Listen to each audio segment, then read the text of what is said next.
ओम नमः शिवाय। मैं हूं एस्ट्रोलॉजर के.एम. सिन्हा और मैं अपने यूट्यूब चैनल पर आप सभी का हार्दिक स्वागत करता हूं। देखिए, पार्ट 1 आपने देखा होगा किस तरीके से 10 मई से लेकर 1 जुलाई सबसे खतरनाक समय प्रारंभ होने वाला है। और मैं बार बार इस चीज़ को रिपीट कर रहा हूं कि मैंने पूरा गहन अध्ययन किया है। 1300 से लेकर ये 2023 तक के सारे परमुटेशन कॉम्बिनेशन, वो स्थिति को ज्ञात करने की कोशिश की है जब शनि नीच और वक्र के थे और मंगल जो थे अपने परम नीच के थे और गुरु चांडाल मेष राशि में बना था। तो ऐसा कॉम्बिनेशन मुझे तो नहीं मिला। इसका मतलब है कि 1000 साल से ऊपर समय ऐसा हो चुका है जहां पर ये दोबारा ये घटना घटित होगी। तो 1000 से ज़्यादा पुरानी ये घटना होगी ये निश्चित रूप से। तो अभी क्योंकि समय खराब है और मेष से लेकर मीन लगन वाले जातकों के लिए ऑलरेडी पार्ट 1 में पब्लिश किया गया है। जिनको नहीं मिला है वो हमारे सेक्शन में जो वीडियो का सेक्शन होता है यूट्यूब चैनल पर, वहां पर जाकर चेक कर सकते हैं।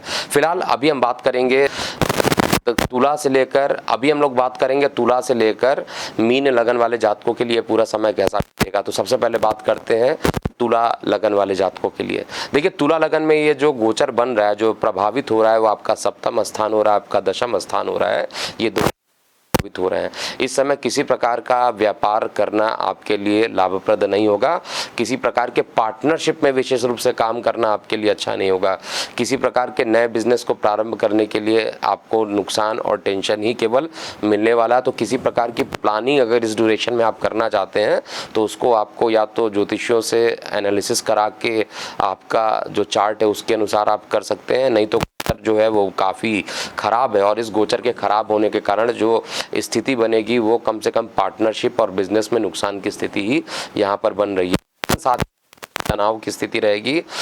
यहाँ पर केवल विद्यार्थी वर्गों को एक अच्छा गहन अध्ययन करने के लिए, अनुसंधान करने के लिए अर्थात के लिए अच्छे समय मिलेंगे। लेकिन दशम भाव दूषित हो रहा है, मंगल अपने परम नीच राशि में रहेंगे। हालांकि मंगल नीच के नहीं माने जाते हैं, चंद्रमा उनका होता रहता है, लेकिन इस बार कुछ ऐसी घटना अभी बन रही है जहां पे मंगल परम नीच के रहेंगे और इस कारणवश जो आपका कार्यस्थल रहेगा वहां पर कठिनाइयों का अनुभव करेंगे। ऐसा प्रतीत होगा कि कार्यस्थल पर आपको टेंशन दिया जा रहा है, आप पर प्रेशर या वर्कलोड बढ़ाया जा रहा है, जिसके कारण आपके मन में जॉब छोड़ने की या जॉब को चेंज करने की भावना भी अंदर उत्पन्न होगी। इस समय जॉब को चेंज करना सही नहीं रहेगा। आपको चाहिए कि पूरी ईमानदारी के साथ कार्य को 100% करा दें। एक और अच्छा काम जो यहाँ पर हो सकता है वो अगर प्रॉपर्टी में अगर आप कोई निवेश करना चाहते हैं, केवल प्रॉपर्टी में और कहीं पे भी आप निवेश नहीं कर सकते हैं, किसी प्रकार का बिजनेस नहीं कर सकते हैं। प्रॉपर्टी में अगर आप निवेश करते हैं तो इसमें आपको बहुत ज़्यादा पॉजिटिव रिजल्ट मिलेगा, माता का सहयोग आपको मिलेगा। और अगर आप राजनीतिक क्षेत्र में है तो जनता का भी सहयोग आपको यहाँ पर मिलने वाला है। इसके बाद यहाँ पर उपाय करना चाहिए तुला लगन वाले जातकों को। तो तुला लगन वाले जातकों को अपने शुक्र का बीज मंत्र कीजिए, ओम द्रांग द्रिंग द्रोंग शा शुक्राय नमः। और साथ में नारंगी कलर की वस्तुओं का अगर आप दान करें तो बहुत ही अच्छा रहेगा। अब हम वृश्चिक लगन की बात करें। वृश्चिक लगन में जो प्रभावित एरिया हो रहा है इस पूरे 10 मई से लेकर 1 जुलाई का जो पीरियड है, जो सबसे ज़्यादा प्रभावित हो रहा है, आपका नवम भाव प्रभावित हो रहा है, जो कि पिता का भाग्य, धर्म का भाग्य है, छोटी मोटी यात्राओं का भाग्य है, भाग्य का भाव है। और साथ में आपका 6वां भाव प्रभावित हो रहा है। तो 6वां भाव प्रभावित होना आपके लिए अच्छा है क्योंकि रोग खत्म होंगे, ऋण खत्म होंगे, शत्रु खत्म होंगे और न्यायिक मामलों में सफलता भी मिलेगी। तो 6वें भाव संबंधित मुझे कोई नेगेटिविटी नहीं दिखती है। लेकिन आयु आपके जो नवम भाव पे ये जो मंगल नीच के रहेंगे, एक तो आपके का लग्नेश आपको आपके पराक्रम भाव पर उच्च की दृष्टि भी डालेगा। तो काफ़ी मेहनत करना, खूब मेहनत करने के बाद ही सफलता मिलेगी। और धार्मिक क्षेत्रों में इस समय यात्रा करना आपके लिए बड़ी कष्टप्रद रहेगा। अकस्मात किसी प्रकार की दुर्घटना होना, चोट चपेट लग जाना, क्योंकि मंगल जो है रक्तपात का कारक भी होता है, इसलिए धार्मिक यात्राओं से बचिए। इस समय धार्मिक यात्रा करने पर काफ़ी परेशानी होगी। गोचर में भी आपको ज़रूर दिखाई देगा आने वाले समय में कि धार्मिक स्थलों पर किसी न किसी तरीके की परेशानी उत्पन्न हो रही है। तो यात्रा करने से बचना चाहिए। और इस समय जो सबसे बेहतरीन समय रहेगा आपके लिए, पूरा मेहनत कीजिए, आदि के योग भी यहाँ पर बन जाएंगे। उपाय क्या करना चाहिए, तो आपके लिए जो है केवल गणेश जी की अगर आप आराधना कीजिए तो आपका सारा काम बनेगा। और साथ में अगर आप प्रत्येक मंगलवार को बजरंग बाण का पाठ करते हैं तो उससे अच्छा आपके लिए कुछ हो ही नहीं सकता है। इसके बाद हम धनु लगन की बात करते हैं। देखिए, धनु लगन में जो ये एरिया अफेक्टेड हो रहा है, इस खतरनाक समय में जो एरिया अफेक्टेड हो रहा है वो आपका आयु का है और आपके माइंड का है। पंचम भाव से शिक्षा को भी देखते हैं, उधर का भी कुछ पोर्शन होता है, माइंड का ऊपरी पोर्शन होता है, वहां से भी चेक किया जाता है, एक लगन से भी और फिफ्थ से भी। तो पंचम भाव जो रहेगा पूरा दूषित रहेगा और यही आपके लिए सबसे खतरनाक है। मानसिक पीड़ा उत्पन्न हो जाना, अकस्मात जो है मानसिक डिप्रेशन, मतलब किसी प्रकार डिप्रेशन डिसऑर्डर्स, इन सभी चीज़ों के अंतर्गत आप आ सकते हैं। अंदर डर की स्थिति रहेगी क्योंकि माइंड पर ये पूरी नीच के मंगल सवार रहेंगे, तो निश्चित रूप से दुर्घटना के योग भी बनाए।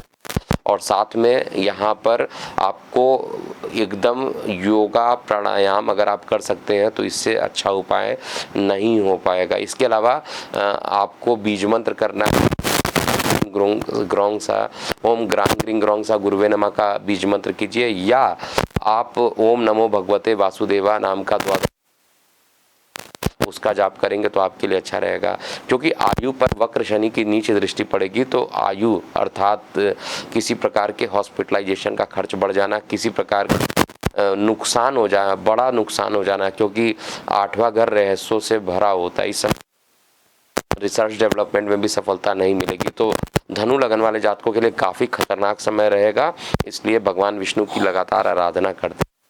देखिए, मकर लगन वाले जातकों के लिए एक तो आपका सप्तम भाव पीड़ित रहेगा और साथ में चतुर्थ भाव।